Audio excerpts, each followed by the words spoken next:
Committee will come to order. Good morning, everyone, and welcome, everyone. Today we have important business to do. Before I start, I will tell everyone, those of you in the audience, we're so glad to have you here. Thanks so much for coming. This is a public hearing. It is also the official business of the United States of America, and as a result of that, the committee has a zero-tolerance policy for interruptions or for attempts by anyone in the room to communicate with somebody up here or the witness. So as a result of that, if you do disrupt, you will be arrested, you'll be banned for a year. However, I'm told that we have some guests today who have completed their ban and are back with us again today. We hope you've had the time to think about your indiscretions and will behave yourself today. If you don't, as a persistent violator, you'll be banned for 3 years this time. So in any event, welcome to everyone, and certainly Secretary Rubio, we're glad to have you here, and welcome back. The new co-pilot I got, Pete, is doing just fine in the seat you used to sit in, and I'm glad to have him.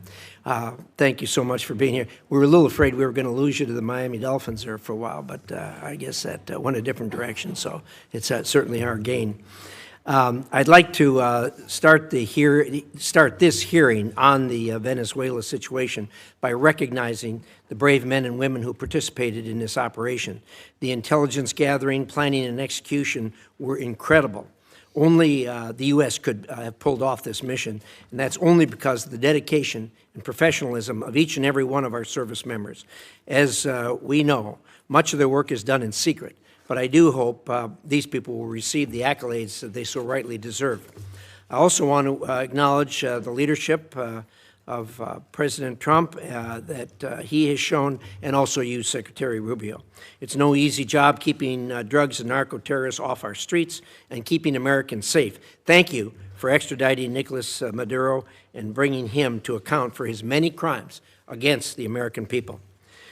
Let me reiterate a point that I've made many times on the Senate floor. President Trump's actions against narco-terrorists and his capture of Maduro have made America safer.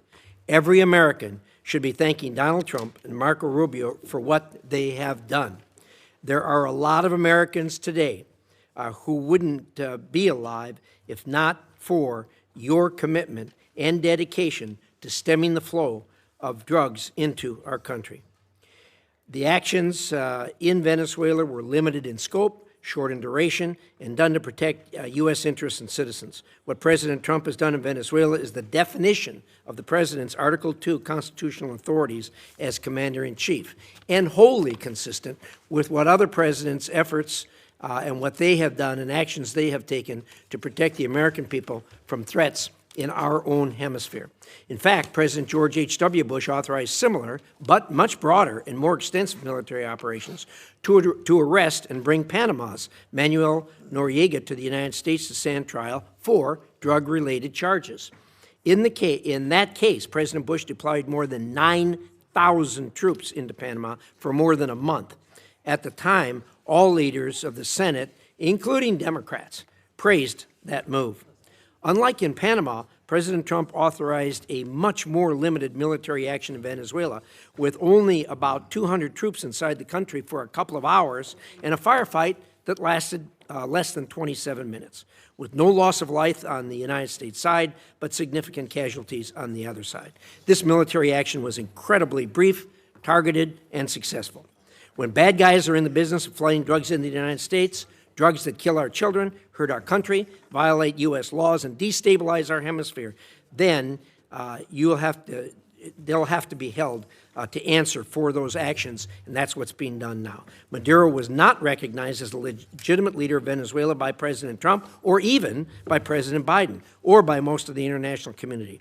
It is a service to the world that this illegitimate leader is no longer in power. Now the United States has a tremendous opportunity before us in Venezuela. Because of the complexity of this operation, there has been some confusion as to how it will be done. I've been impressed by the way you, Secretary Rubio, have explained the plan to me going forward right from the start. It is clear and it's doable. I know you'll lay that out for us here today. Venezuela's natural resources have frequently been used to bolster the economy of our adversaries, especially China. Through President Trump's actions, we have effectively cut off that supply, giving the United States tremendous leverage. After our lengthy engagements in the Middle East in years past, many Americans are rightfully concerned about so-called forever wars. I know this administration is laser-focused on avoiding those experiences. With Nicolas Maduro out of power, the United States has the opportunity to better protect America by bringing stability to Venezuela. The country has a history of democracy, capitalism, and a respect for human rights. It is only during the last two dictatorships that it has lost these attributes. The Venezuelan people are not strangers to these concepts and long to have them reinstated. They have you and the President Trump to thank for giving them another chance. It is all our hope that the Venezuelan people will soon be able to hold free and fair elections for their leaders. To get there, Venezuela may require U.S. and international oversight to ensure these elections are indeed free and fair, unlike their most recent elections. Secretary Rubio, thank you for being here today. I look forward to a productive discussion, and with that, I'd like to hear